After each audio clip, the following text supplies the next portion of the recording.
propose de continuer la série qu'on a entamée depuis maintenant quelques mardis. Ça va, c'est pas trop fort? Ça va? Bon. Ma place dans le corps de Christ.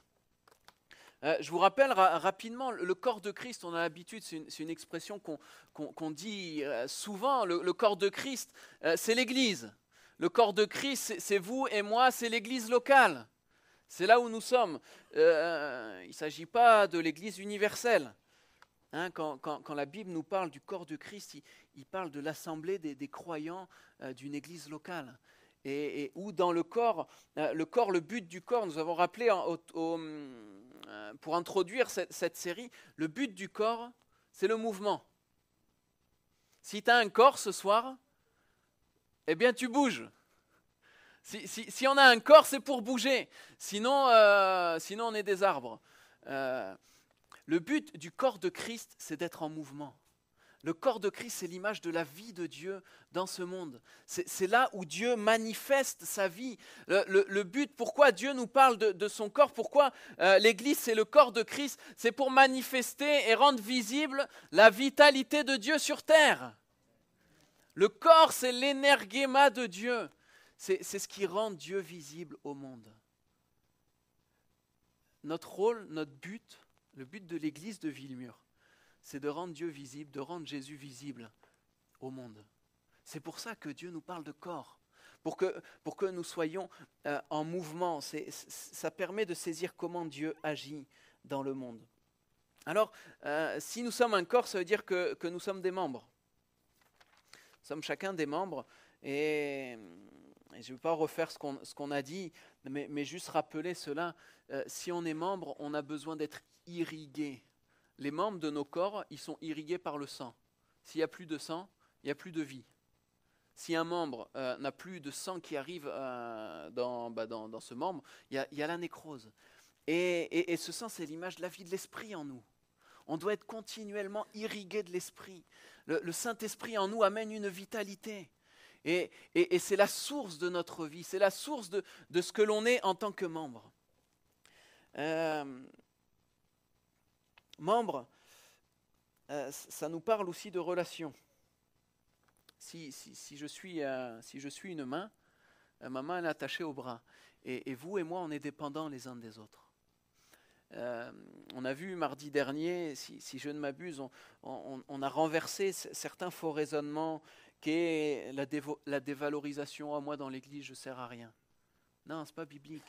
On a renversé le faux raisonnement de l'indépendantisme. J'ai besoin de rien, j'ai besoin de personne. Je peux faire l'église comme je veux, comme je l'entends. Non. On a renversé aussi cette fameuse pensée, on peut faire sans moi. Ça, c'est une pensée terrible. Des fois, on est là et on se dit, bon, de toute manière, si je ne viens pas, ce n'est pas grave, on peut faire sans moi. Alors que la Bible nous montre que chaque membre a une fonction vitale. Tu as une fonction vitale, j'ai une fonction vitale. Tous ensemble, nous avons une fonction vitale dans le corps. Et ça montre la volonté de Dieu. Dieu a pour nous une place dans son Église. Amen. Et ça doit nous réjouir. Dieu a prévu une place pour chacun de nous. Et à nous de plonger dans cette réalité, d'y aller de tout notre cœur. Alors voyons ce soir un troisième volet. Ma place dans le corps de Christ, tous unis. Ce soir, on va parler de l'unité, de protéger l'unité. Je vous propose de prendre dans Éphésiens au chapitre 4 une lecture dont le thème principal est l'unité. L'unité. Dieu veut un corps qui est uni. Dieu ne veut pas un corps désuni, mais un corps uni où chaque membre est à sa place. Alors nous lisons Éphésiens chapitre 4 à partir du verset 1er.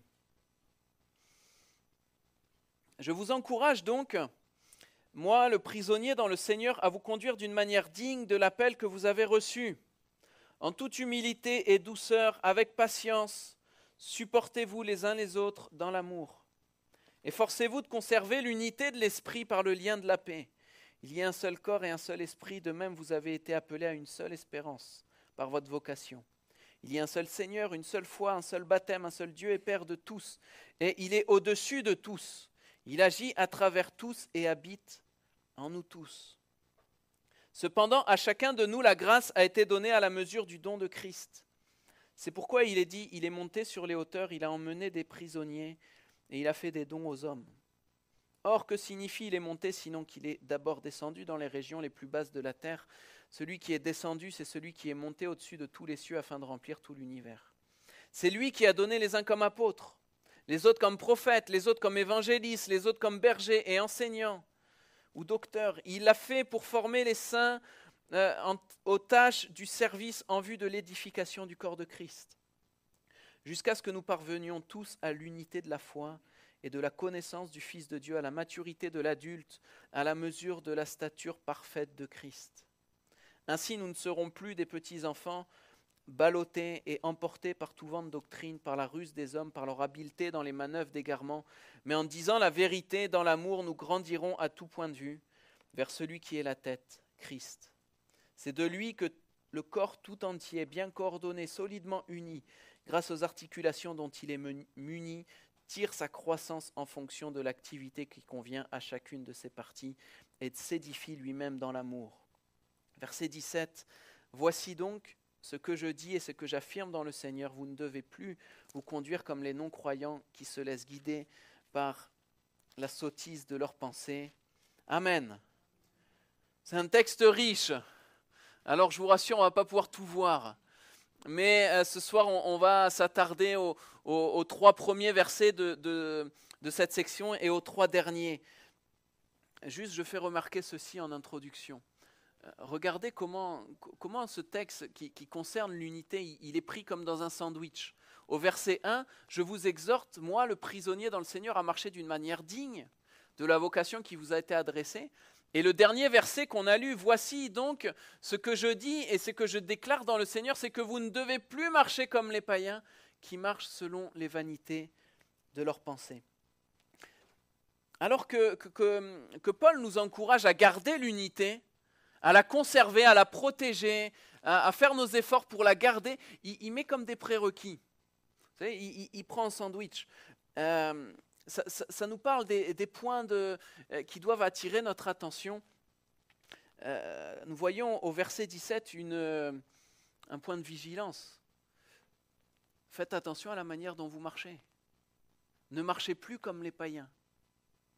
Là, Paul, il est en train de donner un avertissement. Ne marchez plus comme vous marchiez avant, selon la vanité des pensées. Paul est en train de mettre un point, et le Seigneur nous met un point d'avertissement, de ne plus faire comme avant. Mais regardez le verset 1, de marcher d'une manière digne. De marcher d'une manière digne. Paul, en fait, nous montre que la manière dont on marche dans notre vie, de notre vie quotidienne, notre vie de tous les jours, ça a un impact sur l'unité de l'Église. La manière dont je conduis ma vie en dehors des moments de réunion, ça a un impact. Et ça conditionne l'unité de l'Église, l'unité du corps de Christ. Paul nous dit, marche d'une manière digne, selon l'appel que tu as reçu. Et c'est comment dire, c'est un avertissement que Paul nous laisse. Si on veut l'unité, je crois que vous et moi, on désire l'unité dans l'Église. Le prérequis que Paul nous donne, fais attention déjà à ta conduite, à ta marche personnelle. Je vous dis ça en guise d'introduction pour nous rappeler que l'unité de l'Église, ça dépasse juste nos temps de réunion. L'unité que Dieu a en vue pour son corps, ça dépasse le cadre des réunions qu'on a dans l'Église. Ça dépasse cela, ça conditionne nos vies entières. Nos vies entières en sont impactées. Alors, premier point, protéger l'unité par la communion fraternelle. La communion fraternelle, l'exercice de la communion fraternelle participe à protéger l'unité. Je remets ce verset 3, vous efforçant de conserver l'unité de l'esprit par le lien de la paix. Si on doit conserver quelque chose, ça implique nécessairement qu'on a reçu quelque chose. On ne peut pas conserver quelque chose qu'on n'a pas reçu. Si on conserve, c'est qu'on a reçu. On a reçu l'unité. L'unité qui vient de l'esprit. La première chose que Paul met en lumière, c'est que l'unité, c'est un cadeau de Dieu.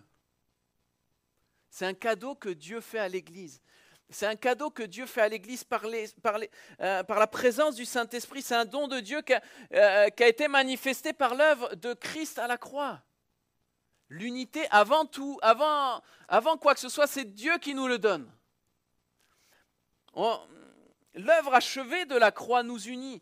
Regardez ce qu'il dira Paul dans Éphésiens 2,14. Il est notre paix, lui qui des deux n'en a fait qu'un et qui a renversé le mur de séparation. Quand Paul parle de ça, il parle du contexte des Juifs et des païens. Les Juifs et les non-Juifs, il n'y avait pas de relation.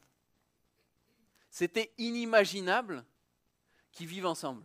C'était inconcevable, ce n'était pas possible. Et là, Paul est en train de dire, Christ, car il est question de Jésus, il est notre paix, lui qui des deux n'en a fait qu'un. Il a renversé le mur de séparation. Dans le contexte, il s'agit de l'œuvre de la croix qui a renversé la séparation qu'il peut y avoir entre les cultures, entre tout ce que vous voulez, pour réunir en un seul corps.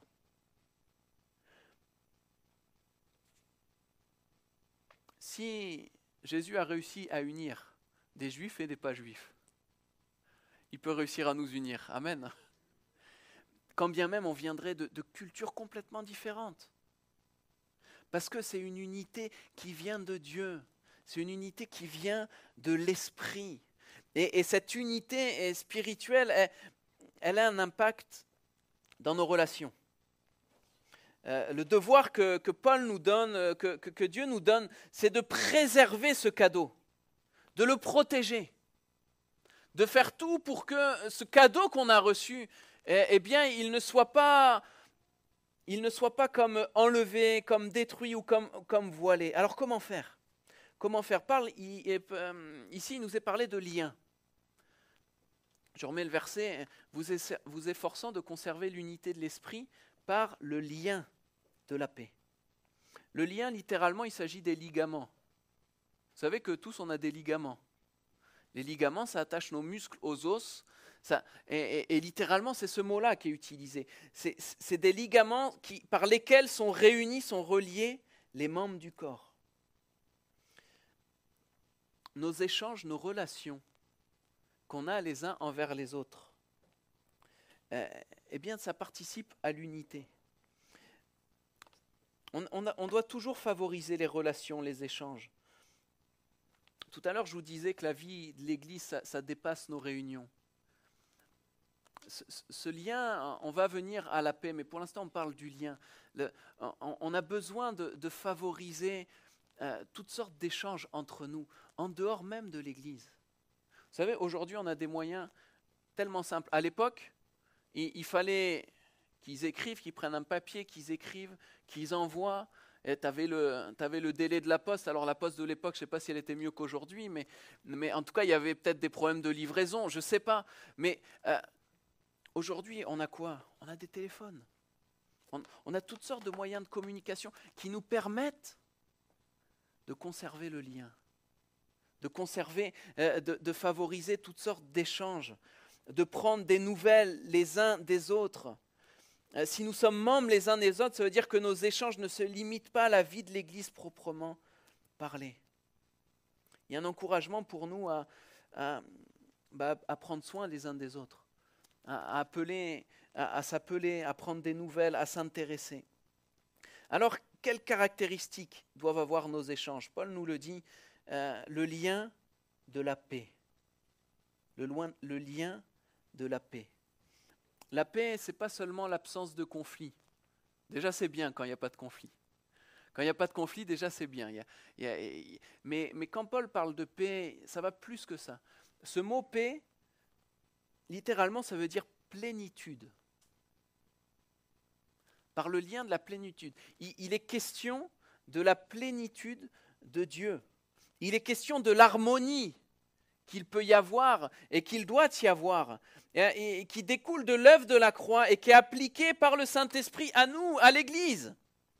La paix, c'est le don de la plénitude de Dieu entre nous, dans nos échanges, dans nos relations.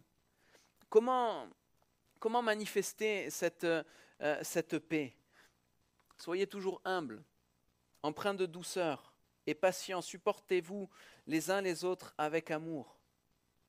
Protéger l'unité par la paix, par ce lien de plénitude, c'est vivre la communion fraternelle avec humilité.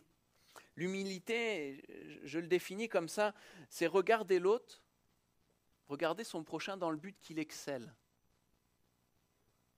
Avoir des relations d'humilité mutuelle, c'est se placer en dessous de l'autre pour que l'autre soit élevé. C'est ne pas considérer uniquement ses intérêts, mais considérer ceux de l'autre. Ça implique des échanges, des communications entre nous. Protéger l'unité par la paix, c'est être doux.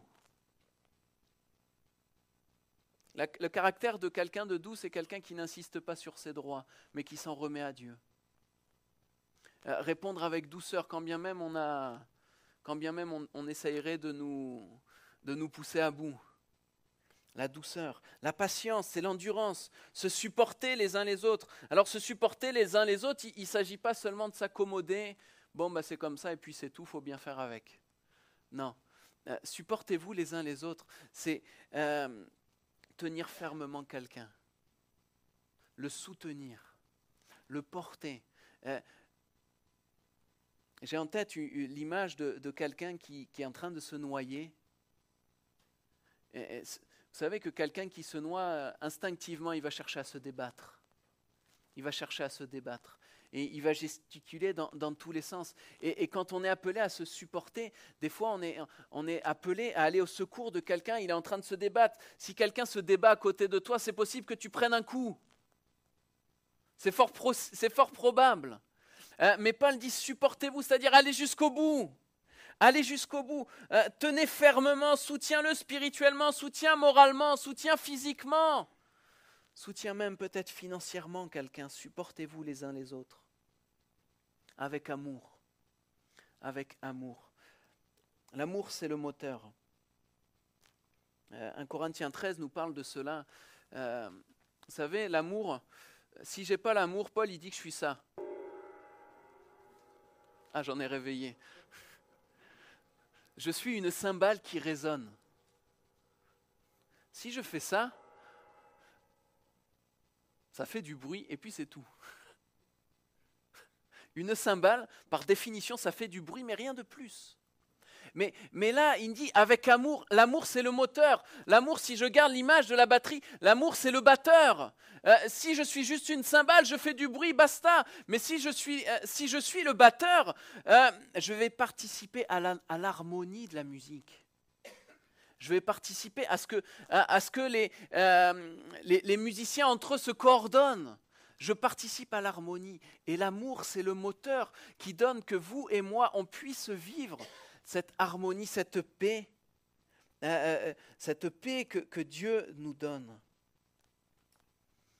À chaque fois que j'agis comme ça, à chaque fois que dans mes rapports mutuels, je pratique l'humilité, la douceur, la patience, le support, l'amour, je renforce l'unité. À chaque fois que vous et moi, on pratique ces choses-là, on renforce l'unité du corps. On rend les jointures solides. On rend les relations solides. Et on est appelé à fortifier, à protéger cette unité. Je l'ai mis comme ça pour nous faire rigoler, enfin pour nous faire sourire en tout cas. Attention à la tendinite. Vous savez que la tendinite, ça vient quand tu fais un geste répétitif. Tu fais tout le temps le même geste dans ta vie, tu auras une tendinite, c'est-à-dire tu vas être inflammé. J'imagine ça comme ça, ayons pas des relations tout le temps avec les mêmes personnes, sinon tu vas avoir une tendinite avec lui, il va y avoir une inflammation. Les relations dans l'église, vous savez qu'on a souvent tendance à aller vers ceux avec qui on s'entend bien. On a nos petites affinités. Ne provoquons pas de tendinite. Mais appliquons cela avec chacun. Avec même peut-être celui qui nous rend fous. Est-ce qu'il n'y a pas des personnes des fois qui nous rendent fous? On se dit, oh purée, s'il n'était pas là. Non, usons de douceur, usons de patience, supportons-nous. L'unité se protège par nos relations mutuelles. Et à chaque fois que je fais ça, à chaque fois que je pratique cela, je le répète, mais c'est tellement important, les liens de la paix dans l'Église est fortifié. Amen. L'unité grandit, l'unité est protégée, l'unité est fortifiée. Amen. Protéger l'unité par la communion fraternelle. Deuxième point, protéger l'unité par une même soif spirituelle. Par une même soif spirituelle. Qu'est-ce que je veux dire par là? Éphésiens 4,15 nous dit mais que, professant la vérité dans la charité, nous croissions à tous égards en celui qui est le chef, Christ. Que nous grandissions à tous égards. Si on doit travailler à nos relations, à nos échanges, c'est-à-dire notre unité qui est liée à nos relations, c'est professer la vérité dans l'amour, ici dans ce verset, nous devons aussi travailler à notre unité spirituelle. Si nous avons besoin d'unité relationnelle, nous avons aussi besoin d'unité spirituelle. Et quand Paul dit que nous croissions à tous égards, c'est-à-dire dans tous les domaines, nous sommes appelés à grandir en Christ, en Dieu. Hébreu nous dira, excitez-vous les uns les autres à l'amour. Excitez-vous les uns les autres à la charité. Jusqu'à ce que nous soyons tous parvenus à l'unité de la foi et de la connaissance du Fils de Dieu, à l'état d'homme fait à la mesure de la stature parfaite de Christ. Si l'unité de l'esprit, elle est acquise, parce que c'est un don de Dieu, l'unité de la foi, c'est un objectif. C'est quelque chose à atteindre, c'est un objectif à atteindre. On sait que cette unité, elle sera rendue parfaite lorsqu'on sera réunis avec Jésus. Mais ça ne nous empêche pas, dès ici-bas, de poursuivre cette unité, l'unité de la foi, jusqu'à ce que nous soyons tous parvenus à l'unité de la foi. L'unité de la foi, ça implique non seulement une croyance, parce que la foi, c'est croire, mais la foi, c'est pas que croire. La foi, c'est croire et être fidèle. Le mot foi, littéralement, pistis, c'est le fait de croire, mais aussi le fait d'être fidèle. C'est-à-dire que Paul est en train de dire que l'unité de la foi, c'est une unité de conviction. Je crois dans la même Bible, je crois dans la même parole, je crois dans les mêmes principes spirituels de la parole, mais je les applique. Je les mets en application. Et c'est cela l'unité de la foi. Ce n'est pas seulement une unité intellectuelle, une unité de croyance, c'est une unité de pratique. Alors comment on fait? Comment on fait? Comment on s'unit dans la pratique? Il y a, je vous l'ai mis, je vais vous le lire dans la version parole vivante, je ne vous l'ai pas affiché. Mais ça, la tournure de phrase nous donne un éclairage. Il nous a donné, ses frères, pour que nous parvenions à une profonde unité par le moyen de la foi et d'une parfaite connaissance du Fils de Dieu. Par le moyen de la foi et par le moyen d'une parfaite connaissance du Fils de Dieu. Connaître le Fils de Dieu. C'est pour ça que j'ai intitulé mon titre « Protéger l'unité par une même soif ». L'unité, elle est protégée, l'unité grandit lorsque nous partageons la même soif de Jésus. La même soif de connaître le Fils de Dieu. La connaissance dont il est question, là encore, c'est pas une connaissance intellectuelle, c'est une compréhension profonde et une compréhension surtout expérimentale de Jésus. Une compréhension intime et expérimentale de Jésus-Christ. C'est une connaissance qui nous transforme. Connaître Jésus, quand tu connais Jésus intimement, quand tu connais son caractère, mais ta vie est transformée. la connaissance profonde de Jésus, c'est quelque chose qui nous bouleverse. C'est quelque chose qui nous fait grandir dans la croissance, dans la maturité spirituelle. Grandir en Christ, ça implique d'être transformé. On n'aime pas être transformé.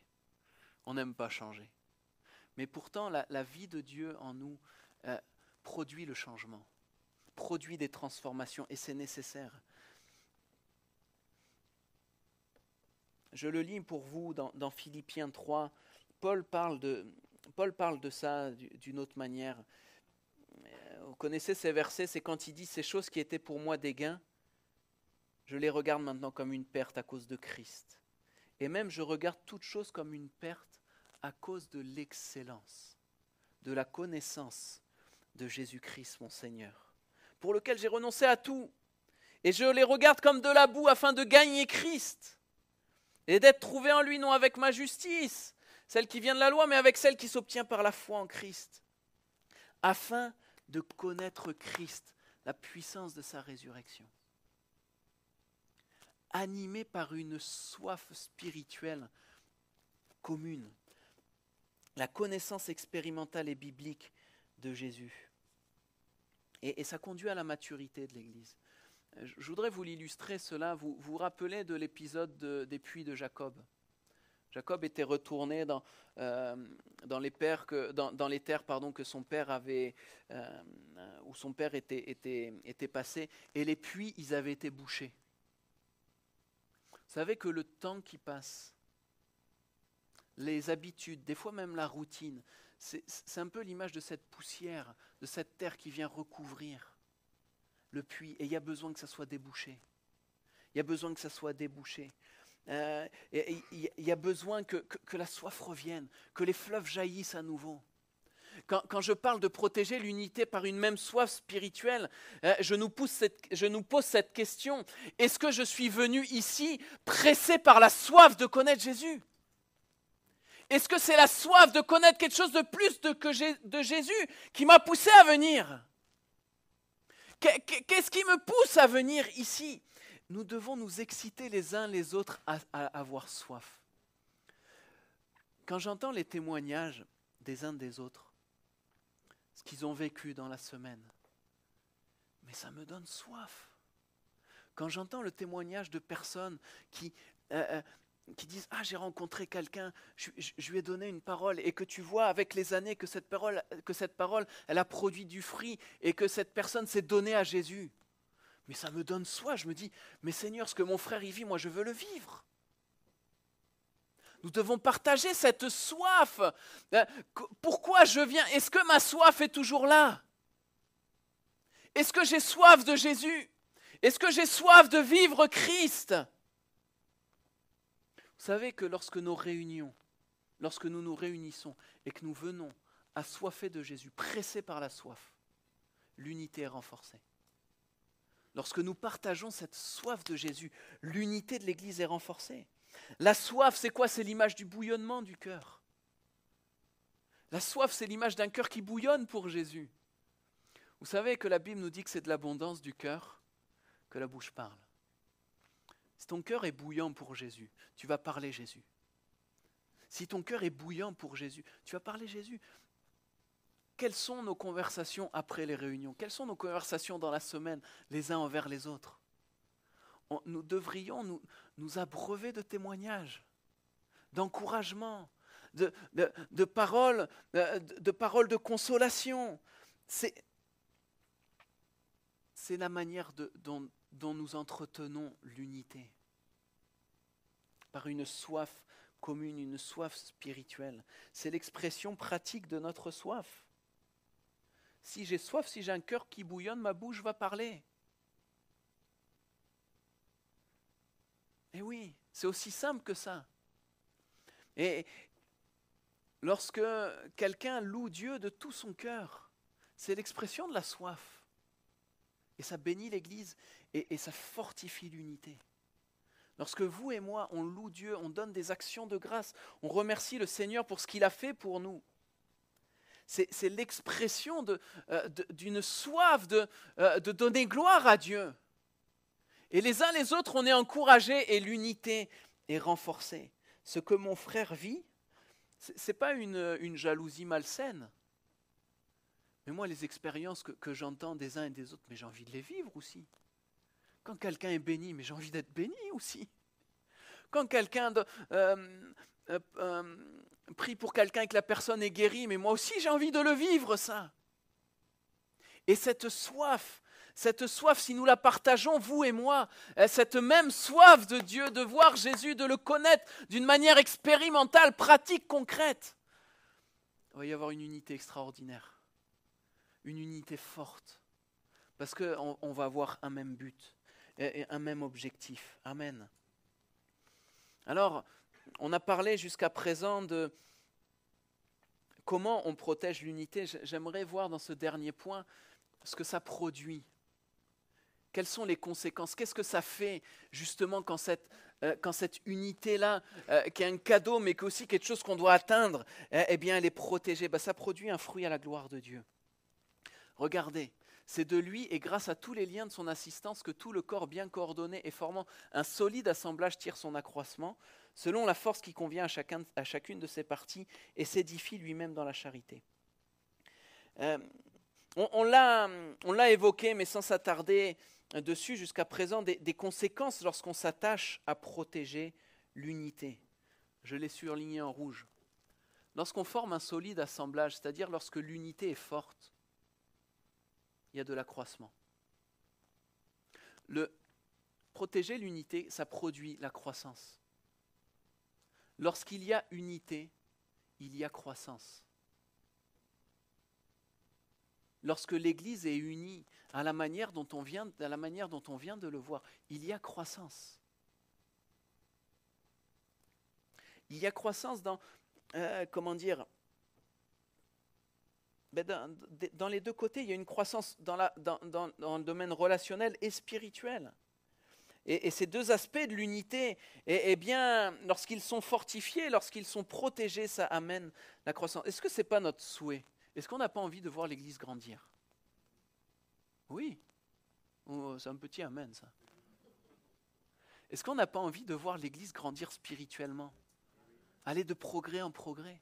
Est-ce qu'on n'a pas envie de voir l'Église grandir, non seulement spirituellement, mais aussi numériquement, de voir des personnes sauvées? On ne veut pas avoir du monde pour avoir du monde, mais on veut que des personnes passent de la mort à la vie. On veut voir l'Église grandir, oui ou non? J'aimerais vous réveiller ce soir. Est-ce que tu as envie de voir l'Église grandir?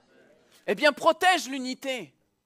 Protège l'unité, vis l'unité, et l'Église grandira. Amen.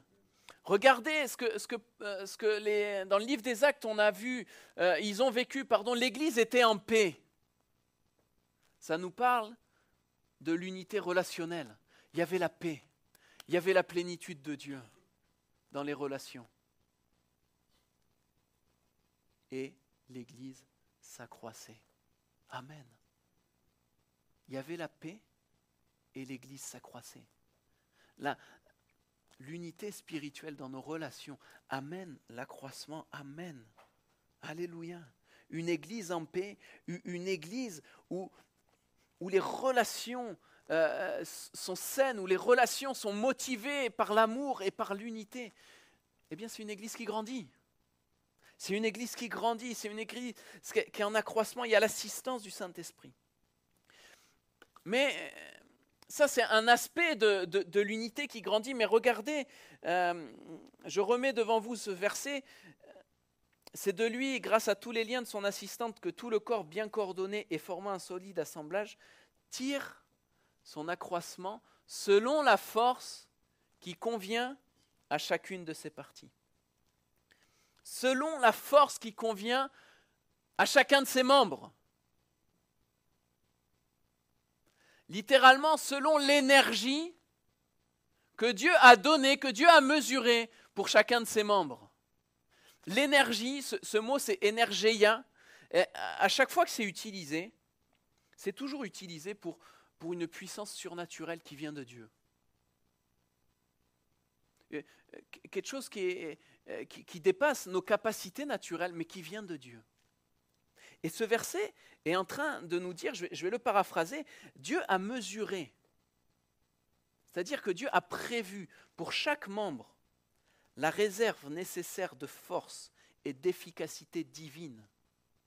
Je ne parle pas de force et d'efficacité naturelle, mais de force et d'efficacité divine, surnaturelle, pour remplir sa fonction dans l'unité, pour participer à la croissance du corps.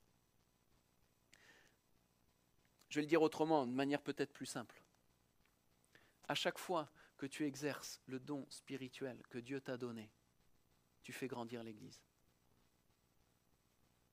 À chaque fois que tu mets en pratique ce que Dieu t'a donné. Et on l'a vu, selon la force qui convient à chacune des parties, à chaque membre, Dieu a donné, Dieu a mesuré une puissance extraordinaire. Vous savez que lorsque Dieu mesure, il ne mesure pas petit. Notre Dieu n'est pas un Dieu petit. Lorsqu'il mesure, il mesure grand. Il mesure grand. Dieu t'a donné une mesure de puissance divine. Et à chaque fois que tu la mets en œuvre, que tu l'exerces, tu fais grandir le corps. Amen. Ça nous parle de l'implication de vous et de moi. Une église où chaque membre a soif de prendre sa place et la prend pleinement. C'est une église qui grandit. C'est une église qui est dans la croissance. Alléluia. Alors je termine et pour conclure, j'aimerais faire une mise en pratique. Un exemple de mise en pratique d'unité. Parce qu'on parle d'unité, on a la théorie, c'est bien. Il faut qu'on soit unis dans nos relations, unis dans la soif de voir Dieu agir, dans la soif de la connaissance du Fils de Dieu. Mais j'aimerais voir une mise en pratique concrète qu'on voit dans le livre des Actes. Je vous propose de le prendre avec moi, Acte 4, et puis on va terminer sur ce passage. Acte 4, on va prendre le verset 23. On ne va pas tout lire, ça serait trop long, on va sauter certains versets. Acte 4, 23, nous lisons ceci. Vous savez, c'est juste après que Pierre et Jean, ils étaient faits, ils sont comparus devant le tribunal là, du Sanhédrin, qu'ils ont été relâchés. Et on lit au verset 23, une fois relâchés, Pierre et Jean allèrent trouver les leurs et racontèrent tout ce que les chefs des prêtres et les anciens leur avaient dit. Et après les avoir écoutés, ils s'adressèrent tous ensemble à Dieu. Verset 24. Après les avoir écoutés, ils, au pluriel, c'est-à-dire tous ceux qui étaient réunis, l'Église, s'adressèrent tous ensemble à Dieu. Ils ont prié tous ensemble. Ils se sont unis tous ensemble dans la prière. On saute au verset 31. Quand ils eurent prié, l'endroit où ils étaient rassemblés trembla. Ils furent tous remplis du Saint-Esprit et ils annonçaient la parole de Dieu avec assurance. Ils se sont unis dans la prière. Tous ensemble, ils se sont unis dans la prière. Je n'ai pas lu la prière exprès, on la connaît, mais on sait que dans cette prière, la première partie de la prière, c'était « Seigneur, on est en galère ». Ils étaient en galère parce qu'il y avait la persécution qui arrivait. Seigneur, c'est compliqué. C'est compliqué pour nous. Mais on croit que tu es au-dessus. C'est le début de cette prière. Et la fin de cette prière, on la connaît. Et c'est maintenant, Seigneur, sois attentif à leurs menaces. Donne à tes serviteurs d'annoncer ta parole avec une pleine assurance. Qu'ils se fassent des miracles, des prodiges, des guérisons au nom de ton saint serviteur Jésus. Ils se sont unis dans cette prière. Ils se sont unis dans la prière pour demander que des vies continuent d'être transformées malgré les difficultés qu'ils traversaient, malgré ce qu'ils étaient en train de vivre. Seigneur, que ta parole continue d'être annoncée, que des vies soient transformées par la puissance du Saint-Esprit. Donne-nous de toujours exercer les dons spirituels, donne-nous de toujours exercer ce que tu nous as donné.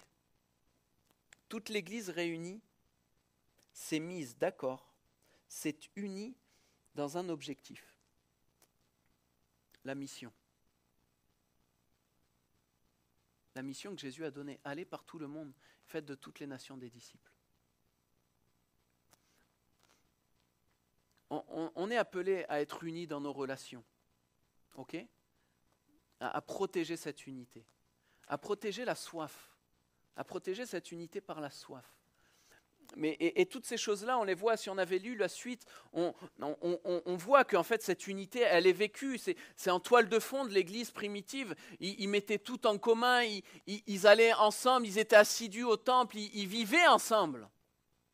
Ils vivaient ensemble, il y avait la puissance de Dieu qui se manifestait. Mais là, ils se sont mis d'accord et ils se sont unis dans un objectif. Aller dehors et prêcher la parole. Toute l'Église s'est mise d'accord. Et quand je parle d'unité dans la prière, c'est pas seulement, ils se sont pas seulement mis d'accord pour dire une prière commune. Parce que si on fait une prière commune, on va tous être plus ou moins d'accord sur ce qu'on va dire, je pense. Oui. Si on fait une prière commune, on est tous plus... Mais là, leur union, leur unité est allée au-delà de la parole, elle est allée dans l'action. Ils se sont unis, ils se sont mis d'accord pour aller dans cette direction. Ils se sont mis d'accord de s'unir en action et le Saint-Esprit a validé. Quand l'Église s'est unie non seulement en prière mais en action, le Saint-Esprit a validé. Les murs ont tremblé et la puissance du Saint-Esprit s'est manifestée. Lorsqu'on se met d'accord en prière et en action, le Saint-Esprit agit. Amen.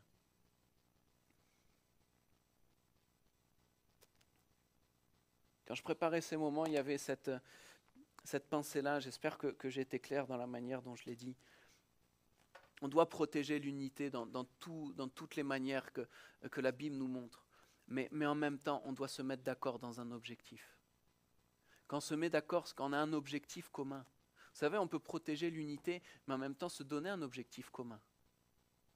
Celui d'aller, celui de proclamer la parole, celui de porter témoignage. Et lorsqu'on est chacun à notre place, eh bien l'Église va grandir. Ce soir, le but de ce message, c'est de nous appeler non seulement à nous unir les uns les autres dans tout ce qu'on a vu, mais de nous unir dans un objectif commun. Celui de la mission, celui de l'ordre de Jésus. Allez par toutes les nations et faites de toutes les nations des disciples. Amen. On ferme nos yeux, on prie.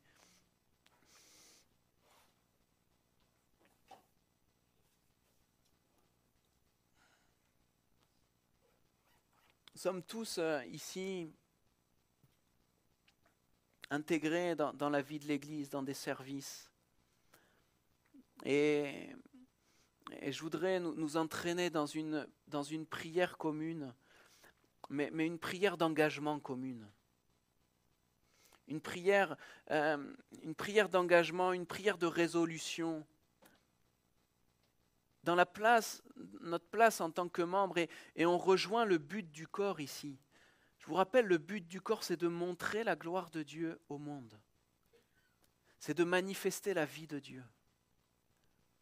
Est-ce que ce soir, on pourrait se mettre d'accord, non seulement dans une prière, dans des mots, mais en action, pour aller, pour sortir, pour aller chercher les personnes, pour aller propager l'Évangile, pour aller proclamer la bonne nouvelle. Oui à l'unité entre nous, oui au lien fraternel, oui à la communion, oui à la soif, oui à toutes ces choses. Mais au travers de cet exemple, unissons-nous dans cet objectif commun. Ça nous appelle à réfléchir à notre service. Oui, je sers Dieu.